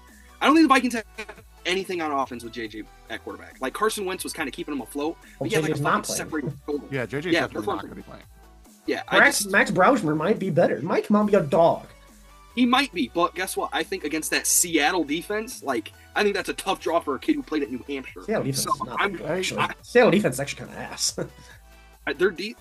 Are you sure? Their defense is... I'm very sure. They let up 24 points against... They let up sure. 24 points against the Titans. I think that's the most the Titans have scored all and I think season. that's the worst game they've played all fucking year, because I believe they are a top 5 scoring defense. They let up 24. They let up 22 to the Cardinals, 19 to the Texans. They let up 38 to the Bucks. Oh, they only gave up 21 to the Rams. Yeah, Baker MVP Bucks. Wow, holy shit. They're still not the greatest defense. I know that. I mean, they're not like world beaters, but it's not a bad defense by any means. Okay, but anyway, you're going Seattle. Yeah, I'm gonna go Seattle. I think being at home, I think they'll get it done. All right, Bills Steelers. Man, I think it matters more whether or not Rodgers is playing this week than it did last week. It says questionable. Been questionable ever since I first looked at it. And now DK Metcalf is on the injury report. Yeah, that's tough. Also, the Bills. The Bills got Josh Allen did not look good against the Texans. Yeah, I don't think he's gonna let that happen 2 weeks in a row, though. I'm gonna go Bills. This Steelers team is imploding. Like, they gave up the craziest lead for the division, probably in NFL history, if we're going to be honest, or at least in recent history. Yeah. Like, you had a 5-game lead on the division, like, and now you're hunting for a playoff spot. That's kind of crazy. This is going to be Mike Tomlin's last year. Give me the Bills. I'm also going Buffalo in a get right game. Pittsburgh with another loss. Hey, but 9-8 still on the table. For now. I really wanted to believe in the Steelers team, man. I really, really did. Oh, man. I had them going. The Lions might be the game that seals his fate of having a losing record this year. Ooh. That might be the game. Yeah, we're losing. It's probably going to be Aaron Rodgers at that point in Detroit. Yeah, Aaron Rodgers, Hail Mary on the game. On national television. He didn't get his last fuck you to the Bears, so he might save that fuck you for the Lions, which kind of scares me. It was a calculated play, actually. Yeah. Yeah. He actually secretly this entire time hated the Lions more than the Bears. God, dude. I don't believe in the Bills when Dalton Kincaid's not there. I think they're starting tight end. I think he's actually really important to that offense. So when he's out, I think they suffer a lot. But the Steelers are probably going to trot out Mason Rudolph. And that's never a good sign. So, God, this one's tough for me. I don't think that the Steelers are going to completely implode. I think they are implode adjacent right now. They still got those 2 big games with the Ravens coming up. It's all going to come down to that. But, God, the Ravens. Who did the Ravens play this week? I know. Man, make your pick, bro. Bengals on Thanksgiving. Yeah, they got to keep pace with the Ravens. I'm going to go with the Steelers to beat Josh Allen. All right, Raiders, Chargers. Give me the Chargers. Give me the Chargers. Yes, sir. Chargers. Yep, go Chargers. Sunday Night Football, Broncos at Commanders. Give me the Broncos. Can we flex this game, please? I know. I get the Commanders were good last year, but did we have to put them in so many fucking primetime games? Please flex this game. Honestly, flex it with anything. Those Steelers wouldn't be a bad Sunday. Honestly, Texans Colts. Like make it Texans Colts. Fuck it. I did. Maybe I imagined it, but it wouldn't be for this week. But I did see that the Commanders reopened Jaden Daniels' practice window. Coming off of.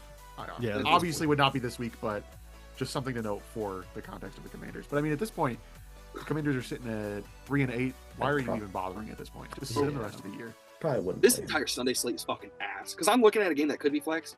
If it's not Texans Colts, fucking give him Miami, New Orleans, man. Another good game. Bills Steelers is legit probably the best game on Sunday, like in terms of importance. Or make like Giants New England Sunday Night Football so we can watch Jameis on Sunday Night Football. Texans Colts Sunday Night Football, you know. That'd be Texans Colts. That'd be fire, honestly. Yeah, let me get the Broncos. Yes, sir. Give me the Broncos. Yep, Broncos pretty easy. All right, Monday Night Football, Giants at Patriots.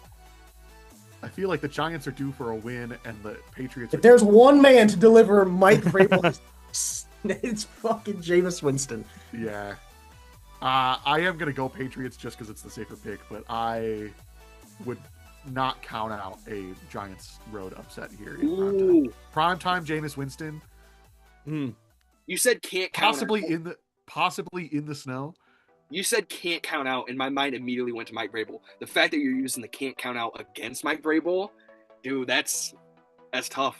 That's a big brain play, Colin. Yeah, let me get the Patriots. All Sounds like Jameis will play on Sunday. Oh, why wouldn't he? Or on Monday. I mean, Jackson Dart only has a concussion, and this will be his 3rd game. Yeah, I was gonna say. I feel like he should have been back by now. Most people he's gotten checked for a concussion 7 times this season. He probably added up to one big ass concussion. Still, it should be getting close to like him. I gotta back. tell you though, honestly, these 3 years of Cam Scatabo and Jackson Dart are gonna be great. I'd rather have Jameis Winston. I'd rather have Jameis Winston and Cam Scatabo. That'd be a better combo. A part of me just wants to pick the Giants just because, like, fuck it. I'm telling you, man, they're due. Whatever team is starting Jameis Winston automatically becomes America's team, regardless of 100%. Like, give me the New York Football Giants. Hell yeah, look it. Someone's got to do it. I got you. Someone's got to. You're gonna want to go Patriots now. That's fucking crazy. What's surprising is that Patriots are only a touchdown favorite, which is weird. I mean, they didn't look great this last week. I mean, yeah, it was close. You better hope it don't snow because Jameis will actually drop 500 yards. Well, that's what I'm about to say. It's definitely that has to be snow related because if we're getting snow, New England should definitely be getting snow. I mean, they're far enough away. More than likely, at least. Yeah, the Patriots are looking kind of sketchy. At least last week they did. I think they're having some defensive injuries and they're kind of leveling out from their high level of play. The Giants are just. They can look like what they look like against the Lions, or they could be absolute dog shit. There's no telling what's going on. But yeah, I am like we always. You can never count out Jameis Winston. I'm gonna go with the Giants. So I'm not alone with my L. Me and Marshall will pick the Browns and the Giants. We are holding on to dead last. Yes, sir. With all of our might, we are fighting for dead last. Come on. You guys should have just picked the same thing so that you guys can stay in last place together. Just lock up last place. That's crazy. All right. So I got a little segment here. That was stupid.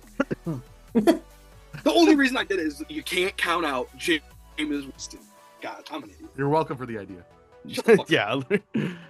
All right. So this little segment that I have here for the Fourth and Wrong podcast, I saw it on another podcast, the Deep 3 podcast. They're more of a basketball podcast, but I like the idea, so I wanted to go with it.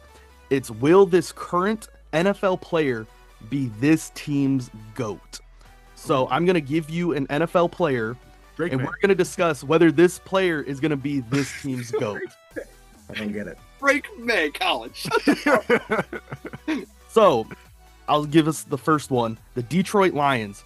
Will Jahmyr Gibbs be the Detroit Lions GOAT when it's all said and done? And if not, what does he have to do to become the GOAT? Okay, I'll go first. He will not become the... Well, gosh, I don't know. Actually, now that I think about it, he's on pace to already beat Barry Stuff.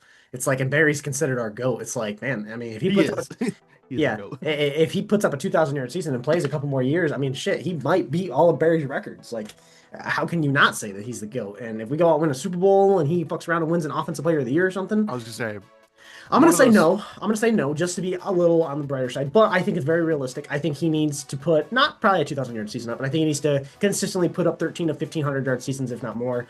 Maybe an Offensive Player of the Year in there, and a Lions Super Bowl would be definitely like, I feel like that propels everybody on the team a little bit higher, because he would have obviously a big contribution. So I don't think it's gonna happen, but it's definitely not far out of the question.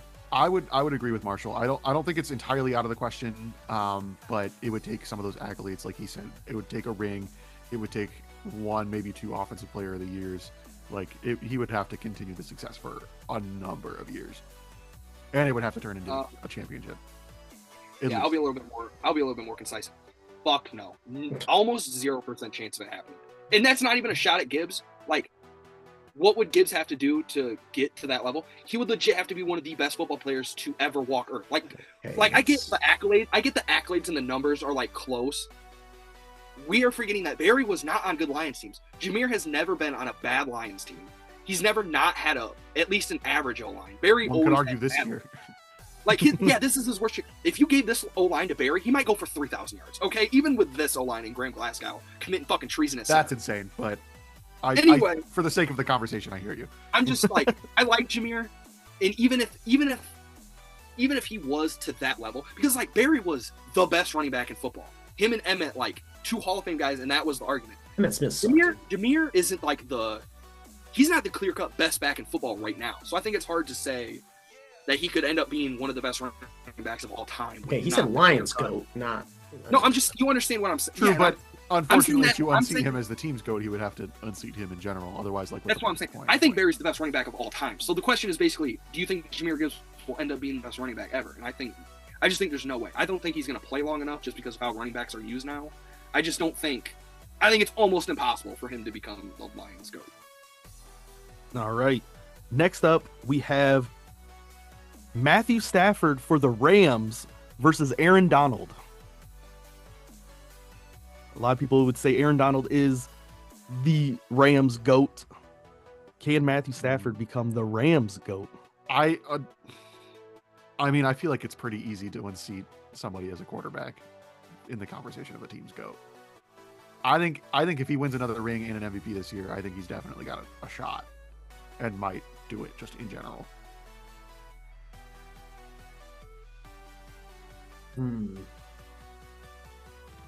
I think it's tough because he hasn't been there. I don't think Matt Stafford. I don't think Matt Stafford will be the Rams GOAT. I think it's hard. I don't think Stafford's gonna be able to play long enough to be able to get to that kind of level. I think even if he wins an MVP this year, he'd have to play, in my opinion, another probably 3 or 4 years. I don't think he's gonna go do that. Honestly, he might be done after this year or next year. 111 sacks out of Aaron Donald and 3 Defensive Player of the Year is gonna be hard to beat. So I'll probably say no. I think it is possible. Maybe an MVP this year, another Super Bowl, and then maybe still another couple really like all-pro years. But I don't know. I think no. I mean, I might be on an island here. I'm kind of surprised that like Aaron Donald is labeled as the Rams GOAT. Who would be? I mean, honestly, my first thought is Eric Dickerson, one of the best running backs of all time. I know he was also a Colt, but like he pretty much did everything of note in LA. Fuck, I think of Marshall Faulk. I think of who also was a Colt for a little bit.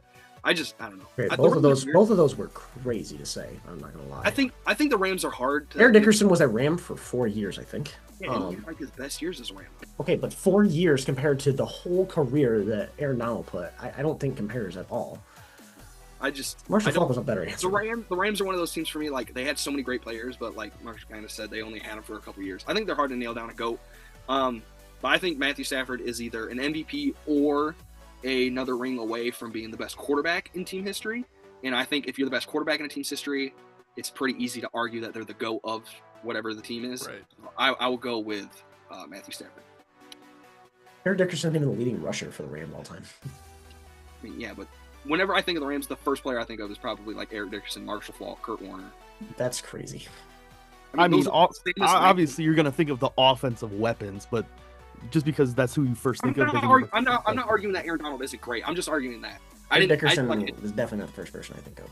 I think if you asked 100 people, like, who's the Rams GOAT, I don't think more than like 20 people would say Aaron Donald. Just because, like, I think half. I think that's kind of crazy. I think 60% of people are saying Aaron Donald. Absolutely.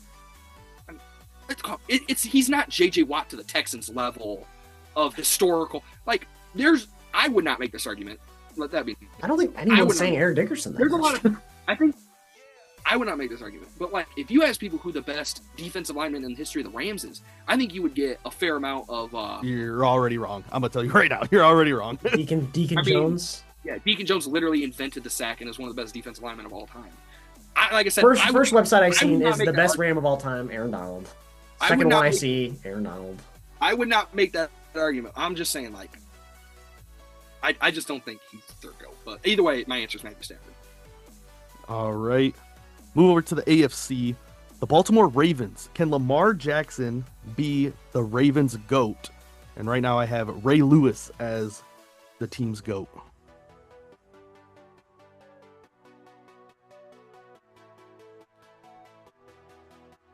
I'm going to say yes.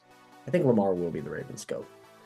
You have already had 2 MVP. I think I need to be a little clear. A Super Bowl has to happen, but he's got a long time for that. I think there's going to be a period here where John Harbaugh probably gets out, bring in a new head coach, and there's going to be some down years, but I think the Super Bowl will come. So banking off the Ravens get a Super Bowl, I do think Lamar will be. Already 2 MVPs is crazy enough.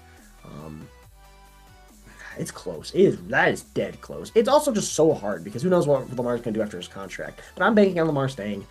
I would say he probably will be the GOAT. And it kind of kind of, again, we're going back to the Aaron Donald, Matt Stafford thing. Donnie's kind of right. Everyone just kind of gradually moves towards quarterbacks as the better all-time player. And I think in this situation with 2 MVPs already and much more. I mean, he's having an off year this year, and he's still having a good year. I mean, he's got like 16 touchdowns, only 3 interceptions for missing many weeks. So I'll say probably. My gut instinct was to say no, and I don't even really have a full explanation as to why. But I think that this is a similar case to like the Aaron Donald, Matthew Stafford thing of like the impact that the one had on the franchise and like being there for so long. And I think Lamar is great, and Lamar is going to do a lot of great things by the time he retires. But I think without a doubt, he would certainly have to win a ring finally. He'd have to get there first and then win that ring to even be in consideration. Before Donnie, go ahead. Go ahead, Donnie. I'll wait. I was just going to say, this boils down. This question is also to me like, do you think Lamar Jackson's going to win a ring? Like, that's kind of how I'm viewing it. Because like 2 MVPs, he already has a good case. But like Ray Lewis, Ed Reed, those guys won rings. And so it's kind of like, my gut tells me no. I think Lamar is going to play most of his career as a Raven. But I honestly, this might sound crazy, I already think Lamar's like best days in terms of like as an actual like player are probably already behind him, just because he's such a mobile guy. Where like he's going to be good throwing the ball for a while, but like he's already doesn't run as much as he did, and that kind of was his whole thing. So like I think he's going to have like all their passing records, all that kind of shit. But I think when you think of the Ravens, you think of defense. So I would say either Ray Lewis or Ed Reed would be my Ravens goal. Yep. So accolades for Ray Lewis: 2-time Super Bowl champion, 1-time Super Bowl MVP, 2-time Defensive Player of the Year, 10-time All-Pro, and 13 Pro Bowls. So that's.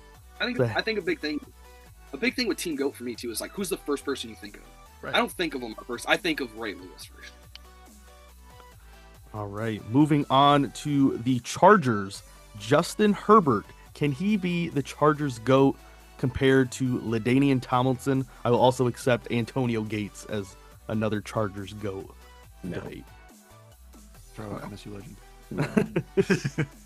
I'm going to come straight out and say We almost got through an episode, guys. Almost. I cleaned it up for you, Colin. I appreciate that. I'm going to say no.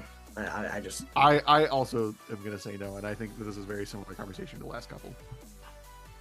Yeah, I don't think Justin Herbert's going to play his entire career in for the Chargers, so I'm going to say no based on that. Chargers are also a hard team to nail down a GOAT.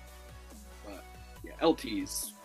Justin Herbert. I would say I think LT is. I would say LT, but the longevity Antonio Gates had is. Crazy. I'd still go LT. It's hard for you to say a tight end's your best player ever, though. You look at his stats as a Charger. He had 1, 2, 3, 4, 5, 6. If you're talking like, I mean, is Tony Gonzalez the Falcons GOAT? No. I would say Julio. Yeah, you're right. It's Julio for sure.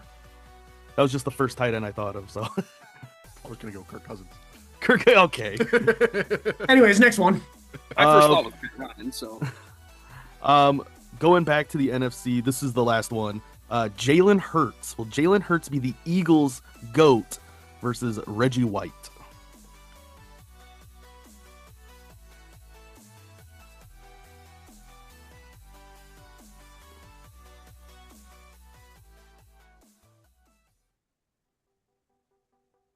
This is a tough one. I think this one is one of the tougher ones. I think the toughest one was the Stafford Donald overall, but this one's tricky too. I mean, to be honest, I think there's a lot of guys that aren't going to be as good as Hurts. I think Jason Kelsey is, even though he's an offensive lineman, isn't the GOAT, but he's up there. I think Brian Dawkins is also up there. I think he'd finish above Hurts. This isn't a diss towards Hurts. This is just saying that the Eagles have so many good players. So I think Reggie White, Dawkins, and honestly Jason Kelsey would probably be above Jalen Hurts. I think Jalen Hurts is going to be a solid quarterback, and he is a solid quarterback. But I just think that those guys were so amazing that it's going to be hard to top them. Shit, even like Fletcher Cox was pretty damn good too. To go back to like Dallas said, this is similar to the Rams one. My first thought, as soon as you said Reggie White, is I was like, Reggie White's the Eagles GOAT? I think of him personally more as a Packer. I know he didn't play there as long, but he won a Super Bowls with the Packers. So like that was just my immediate thought. I like Jalen Hurts a lot. I just think that team specifically has had so much non-skill position guys be so good for so long. Like Marshall brought up Fletcher Cox, who was one of the first people I think of when I think of the Eagles, period. and Jason Kelsey, who's obviously one of the best centers of all time. To be honest with you, my first thought was probably Lane Johnson. Like, he's going to end up going down as one of the best right tackles to ever play football. And if he stays his entire career with the Eagles, like, I think it could be him, realistically. I'm being honest. I think of if I think of Philadelphia Eagles go, I'm thinking Jason Kelsey or Ryan Dawkins or Fletcher Cox. I think Hurts would already be. I don't know. Also, Donnie's made a good point. The Eagles are slowly going down. Their best quarterback. I think it's kind of similar to Lamar. He's going to go down as their best quarterback, I think. But I don't know if that de facto automatically makes you. Like, it helps, obviously. Yeah, I don't, because Reggie White is the best player on this list, but I don't think he's the best Eagle. I think he spent a lot of time with the Packers. He was an amazing Eagle, but I don't think he's the best. Remember him as a Packer. I don't think he's the. No, I remember him as an Eagle, but he spent half of his career in Green Bay, half of his career in Eagles. So he was the best at his career in Philadelphia, but because he had like 21 sacks one season, and then like 20 another season with the Eagles. His like Micah with the Cowboys. Like, Micah's going to end up being remembered as Packer more than likely if he plays out the rest of his career. His stats were better in Philadelphia, but I think of Brian Dawkins. Like, that's the guy I think of. And I think Brian Dawkins will be better all the time than Jalen Hurts. Yeah, so looking, Reggie White played 8 seasons with Philadelphia, 6 with Green Bay, 1 with Carolina. I didn't know that one. I didn't know that either. But with the Eagles, of course, he got 1 Defensive Player of the Year. That was the year he had 21 sacks. The year before that, he had 18. The year after, he had 18. He went on a 6-year first team All Pro. Throw in a couple second team All Pros in there. Good God. Yeah, bro was a dog. He's amazing. But I would take him, Brian Dawkins, Jason Kelsey, Fletcher Cox over Jalen Hurts. All right. Well, that's all I had for you guys. I just thought that was an interesting conversation to have. Going kind of back. Huh? Go ahead. I was just gonna say there's a couple teams I was like, I don't feel like we should talk about because it's obvious there's no way anybody's gonna be like Daniel Jones is not gonna be or Jonathan Taylor is not gonna be the Colts GOAT or nobody on the fucking Saints will beat Drew Brees. There's a couple teams that were just I'm not even gonna going back to the Lions one though. Spencer Rattler. The Lions one, I do think there is players on this team who could end up being the best Lion of all time. I think there's a couple people that it could go towards. One of my immediate ones is Penei Sewell. I think Penei Sewell could be one of the best Lions of all time. I think he could play. He came in so young. He could play for I feel like it's so hard not being a quarterback, wide receiver, running back. I think Gibbs has a shot. I think Amon-Ra, he could play a long time. He's got a shot in the dark at it. I don't think Hutch. I don't want to be honest, but Brian Branch and Kirby, obviously, but I think most of those guys will be the best at their position. I think Penei Sewell's probably got the best chance of being the best Lion of all time. I think kind of what you just said. I think I completely disagree with what you said, but I also agree. I think Penei has a 1% chance to be the best Lion ever. I think there's a lot of guys who could be the best at their position, like you just said. I could see Aiden being the best edge rusher we ever have. And to be honest, when Dallas first started this, that's what I thought it was going to be. I thought it was going to be probably just because it was Gibbs and Barry, both the same position. But I thought he was going to do Goff or Stafford, he was the best quarterback in Lions history. That's where I thought this was going. But no, I just think Barry is so hard to. Honestly, Amon-Ra's a dark horse for he could be up there with the top Lion of all time. I think Amon-Ra's a dark horse. It's going to be hard for him to beat Calvin. And realistically, I know I'm probably going to be the only guy here. I don't think Calvin's close to Barry in terms of the best line. I think Barry is so far ahead. I think Calvin's pretty right behind Barry. Yeah, but Calvin's I think there's a gap. There's definitely a gap. There's a gap, but it ain't that big. Calvin's pretty much a guaranteed top 10 receiver of all time. Top 10, top 5. That's consistently. I think Barry is the best running back, and I don't think it's remotely that close. To be honest with you. I think Barry is in another stratosphere in terms of player. I think he's the best running back of all time, but I think Calvin Johnson's the 4th best wide receiver of all time. And I think Barry being the best running back and Calvin being the 4th best receiver. I don't think that's that big because I think Jerry Rice and Randy Moss are actually superhumans at their positions. So that's why it's if it wasn't for them, Calvin would be up there. I don't think that a running back position. Emmitt Smith's overrated. I don't think Emmitt Smith was ever that good. Jim Brown was just that. He's just that old of a day and age. Shout out fucking Jim Brown. No, don't shout out Jim Brown. Jim Brown is the second guy you bring up. He's crazy. I think Walter. People say Walter Payton, Jim Brown, Emmitt Smith. I don't think those guys compared to the wide receiver position of Jerry Rice and Randy Moss. I don't think Emmitt Smith, Jim Brown. all of those guys could hold a torch to Jerry Rice or Randy Moss. So that's why that's why Calvin's a little lower, is because those guys were literally insane. I do think the running back GOAT conversation is because who's a better player all time, Jerry Rice or Barry Sanders? Jerry Rice. Who's the best out of those two? It's Jerry Rice. I would say it's Jerry Rice, but the one carve out I'd have in that is Jerry Rice played for forever and he was good for forever. We don't know how long Barry was great for because that's how Jerry's still ahead. Works. I'm just saying that is like an argument. I think Randy Moss and Barry are really close. The way you're talking is just, I feel like, slightly discounting Barry Sanders. I'm not discounting Barry Sanders at all. Yeah, but you're saying like the only reason Calvin's number 4 on my list is because Moss and Rice were just superhumans. Yeah, that level of superhuman is what I'm saying Barry was. Like, I think Barry is as good. Exactly. So I think Jerry Rice and Barry Sanders right here, Randy Moss right here. I think Calvin's like right here. Calvin Johnson isn't far under Randy Moss and Jerry Rice. So that's why I'm saying there is a gap, but it is not that big. This also comes down to me. To where you hate Calvin Johnson. No, not hating Calvin Johnson. This also comes down to me where I don't have Calvin as the second best Lion of all time, like I know you guys do. He is. I mean, almost every Lions fan knows that. I mean, you guys think that. Barry Sanders, Calvin Johnson, Matthew Stafford, Jason Hansen. As much as Stafford was a great at the Lions, he didn't do things like Calvin did. Calvin was I agree. Unreal. He just only led the team in passing yards and touchdowns. And every major stat that he could lead, he leads in. That's fine. Calvin Johnson led the NFL in those stats. I agree. He didn't. Calvin Johnson led the NFL though. No, you're right. Matthew Stafford didn't do. Jared Goff's gonna lead in wins. Yeah, he really is. Calvin Johnson led the NFL. He still holds the record even with 17 games, most receiving yards in the season. Yeah. We've had 17 games for 3 years, and every year somebody's come close. That makes it even crazier. How crazy it is that he did that in 16 games. It almost got beat like the first year. So let's calm down. Did it get beat though? I mean, as close as close don't get. What do you mean? No, it didn't. It's a simple no. It did not get beat. All right, and they tried for it. Matthew Stafford or Aaron Rodgers or not? Fucking Jesus Christ! Yeah, Calvin Johnson's great. Calvin Johnson's great. Nice, Aaron Rodgers, Mitch Trubisky. Calvin Johnson's great. I just think him and Barry, there's a very wide gap. A 1-inch gap. All right. Thank you guys for watching this episode of the Fourth and Wrong podcast. We will see you guys next week. Everyone have a happy Thanksgiving, and we will see you all next week. Peace.